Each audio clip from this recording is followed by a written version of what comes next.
আসসালামু আলাইকুম। আগের ভিডিওতে আমরা তিনটা ফাংশন দেখে ফেলছি। একটা অর্ডারের পিডিএফ, আরেকটা অর্ডার স্ট্যাটিস্টিকে, আরেকটা অর্ডার স্ট্যাটিস্টিকে সিডিএফ, আর হলো কি গেটস র মোমেন্ট। এটাকে এইভাবে প্রকাশ করে। এটা কি হবে? এইটুকুকে আমরা কি করব? এক্সেস যে আমাদের লিমিট আছে সেই লিমিটে ইন্টিগ্রেট করব। তো প্রথমত আসে যে এইটা আরেকটা অর্ডারের পিডিএফটা কি হবে। প্রথম অংশটাকে আমরা বলছি কি নিউমেরেটর, এটা হলো factorial N divided by factorial r minus 1 into factorial n minus 1। আর এটাকে পুরো ব্র্যাকেটের মধ্যে রাখতে হবে, কারণ হোল ডিভাইডেড বাই আছে আর কি। আর এটাকে আমরা সিডিএফ বলতেছি। সিডিএফ এর জন্য আমরা পি ইউনিফর্ম, ইউনিফর্মের জন্য পি ইউনিফর্ম, নর্মালের জন্য পি নর্ম, এভাবে আমরা ইউজ করব। আর পিডিএফ এর জন্য আমরা ডি ইউজ করব। D unif, d norm, d binom, d character, d Poisson, এরকম করে। তাহলে আমাদের ইউনিফর্ম ডিস্ট্রিবিউশন জন্য আমাদের ফাংশনটা কি হবে? আমাদের এই ফাংশনটা প্রথমত এই ফাংশনটা নির্ভর করবে কার কার উপরে?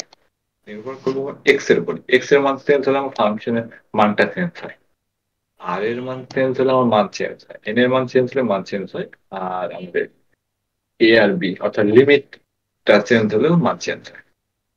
এতটুকু।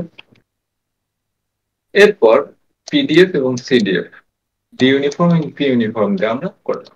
আগের ভিডিওতে বিস্তারিত দেখছি। আর নিউমারেটর আমরা ক্যালকুলেট করবো এটা, আর প্রবাবিলিটি ডিস্ট্রিবিউশন হবে, অর্থাৎ টোটালটা কত হবে? নিউমারেটর ইন্টু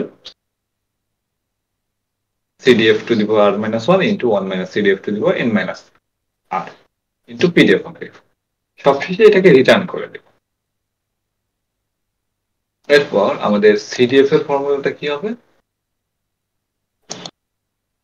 এইটাকে আমরা কি লিখতে চুজ এনসি তে, আর এটা তো আমাদের সিডিএফ, এটা আমাদের 1 মাইনাস সিডিএফ। আর সামেশন জন্য আমরা লুপ ইউজ করি।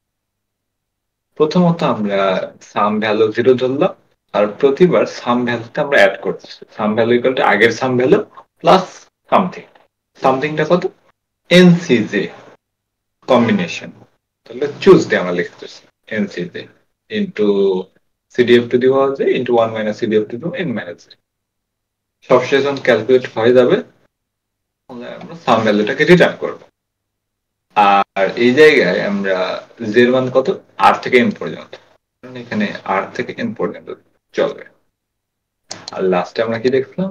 এই ভিতরের অংশকে আমরা ইন্টিগ্রেন্ট বলতেছি। এইটা নির্ভর করবে কার কার উপরে? আমাদের কে এর উপরে, আর এর উপরে, এন এর উপরে, এর উপরে, বির উপরে।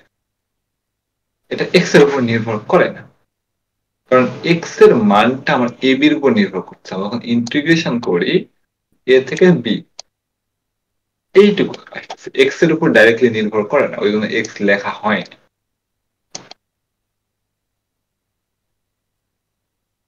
তাহলে আমার ইন্টিগ্রেন্ট কোনটা হলো?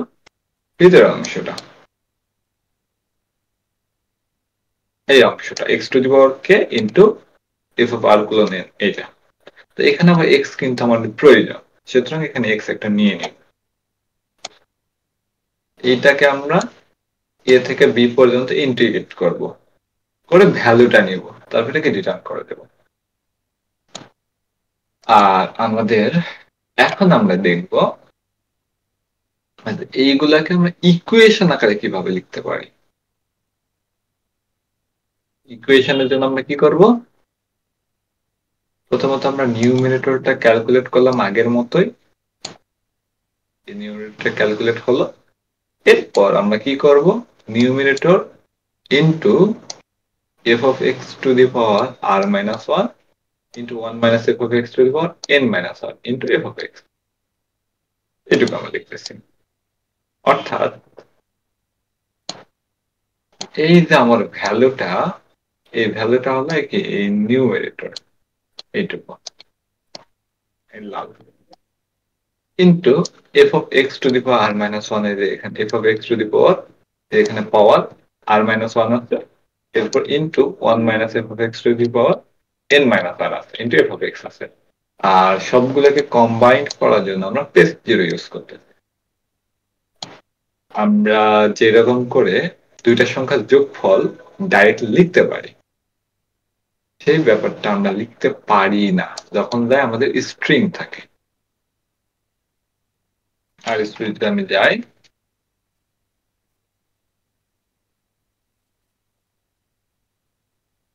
এখানে যদি আমি লিখতে চাই 5+6, তাহলে আমাকে 11 দিয়ে দিচ্ছে। তবে আমি যদি হাই প্লাস হ্যালো, আচ্ছা আমার ক্যাপ লক আছে, আচ্ছা সমস্যা, এটা আমাদের ইরর দিচ্ছে। তাহলে দুইটা স্ট্রিং কে আমরা কম্বাইন কেমনে করব? আমরা ইউজ করব পেস্ট। পেস্ট জিরো ইউজ করবো, তাহলে আমাদেরকে বাই ডিফল্ট একটা স্পেস দিবে না, পেস্ট জিরো। তো প্রথম দিলাম হাই, এবং এরপরে এর সাথে অ্যাড হবে হ্যালো। তাহলে হাই হ্যালো আমার অ্যাড হয়ে গেছে। সেই কাজটা এখানে করতেছি, যে এখানে প্রথমত নিউমারেটরের সাথে এইটা এইটা এইটা এইটা সবগুলা টার্মকে আমার কম্বাইন করে, এটা আমার বলতেছে।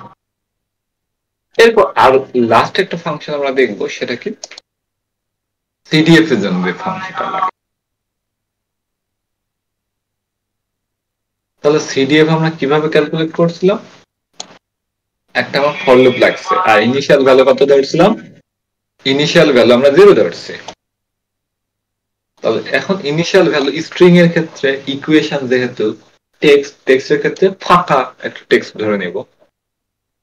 এরপর আমাদের এটা চললো, টার্মটা হবে আমার এনসি, যে আচ্ছা এটাকে আমরা বাদ দিয়ে কাজ করতে পারি।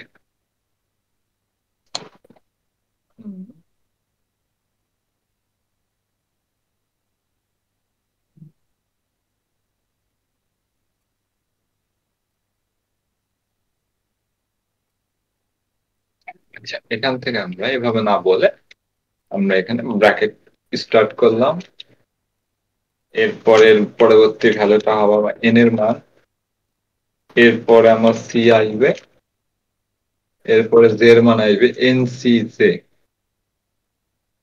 তারপরে আমার ব্র্যাকেটটা ক্লোজ হবে, আর এরপর আচ্ছা ব্র্যাকেট ক্লোজ হয় সাথে এটা থাকবে। এইটুকুকে যদি আমি জাস্ট রান করি, সিলেক্ট করে রান করলাম, করে যদি আমি এই ফাংশনটা ইউজ করার চেষ্টা করি, তো আমি কি দেখাচ্ছে, এই যে 5c3 f of x to the power 3 into 1 minus f of x to the power 2, এটা। তো এটা আসলে কাজ করতেছে কিভাবে?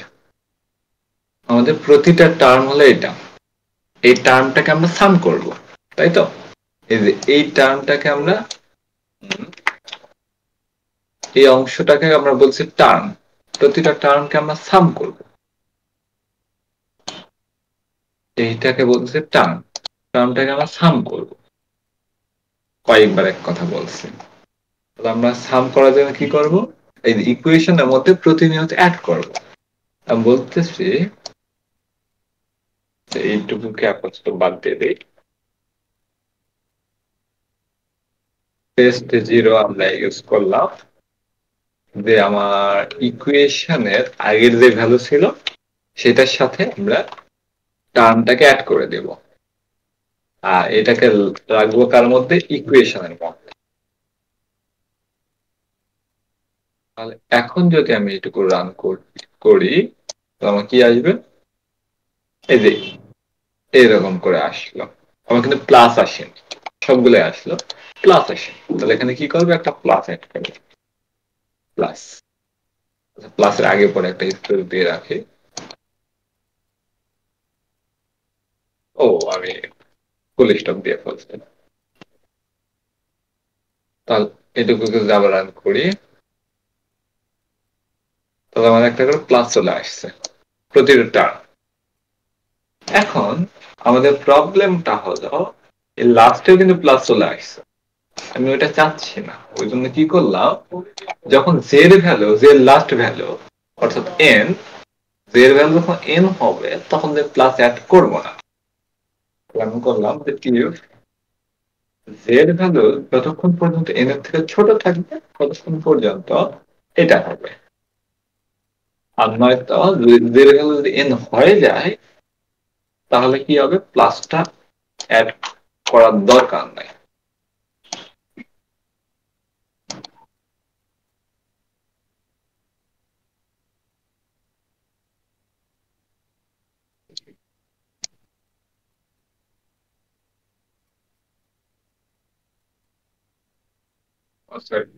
এই যে চলে আসলো, নিচেরটা রান হচ্ছে তো। তাহলে এই এখান থেকে এটা আমি স্ক্রিনশট দিয়ে নিয়ে যাই।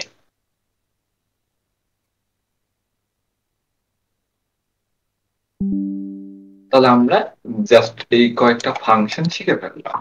তো এই ফাংশন গুলো এখন ইউজ করে আমরা আমাদের প্রবলেম গুলা কেমনে সলভ করব সেটা আমরা পরবর্তী ভিডিওতে দেখব। তো মোটামুটি আমাদের কাজ 60% মতো হয়ে গেছে। আর বাকি যেগুলো লাগবে ওগুলো আমরা দেখবো। Thank you.